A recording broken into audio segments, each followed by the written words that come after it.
vous le saviez, une des coopérations les plus anciennes entre la France et le Congo, c'est évidemment une coopération dans le cadre du secteur pétrolier qui date de 1956, comme le ministre nous l'a rappelé tout à l'heure, avec la Major Total. Mais il y en a d'autres, il y a d'autres acteurs, il y a Perenco, il y a tous les sous-traitants du secteur pétrolier. Donc, vous savez, quand on parle de relations entre deux États, on parle des relations économiques. Sans l'économie, on a beaucoup d'amitié, mais ça ne dure pas. Donc, ce sont des sujets extrêmement vitaux qu'il faut sans cesse redynamiser. Et nous avions particulièrement à l'ordre du jour de cette réunion un point sur la coopération en matière de formation, en matière universitaire et de recherche.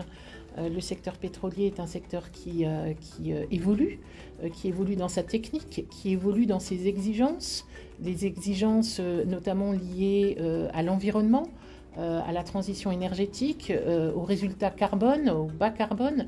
Donc toutes ces nouvelles obligations impliquent que le secteur pétrolier, mais aussi les administrations, soient correctement formés.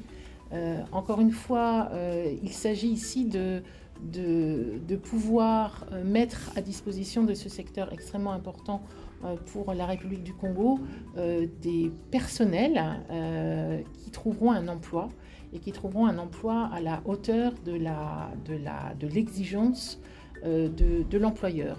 Donc voilà, c'est dans ce cadre-là que nous nous sommes rencontrés avec les collègues et collaborateurs de l'ambassade de France pour savoir comment nous pouvons continuer à travailler ensemble en partenariat avec le monde économique, avec le monde de l'administration et avec le monde universitaire et de recherche, dont l'Institut français du pétrole. Alors nous avons édicté plusieurs pistes de solutions. Vous connaissez par exemple des instituts à Pointe-Noire, UCAC-ICAM, qui est un institut qui fait partie d'une famille de l'UCAC Paris, qui apporte un certain nombre de solutions, qui est déjà en lien avec le monde économique et notamment Perenco qui soutient cette école. Et puis nous avons aussi parlé de l'université de Luango, dont le président a posé récemment la première pierre. Et il s'agit là de pouvoir faire des curricula, des formations au sein de cette université qui correspondent encore une fois aux besoins du monde économique.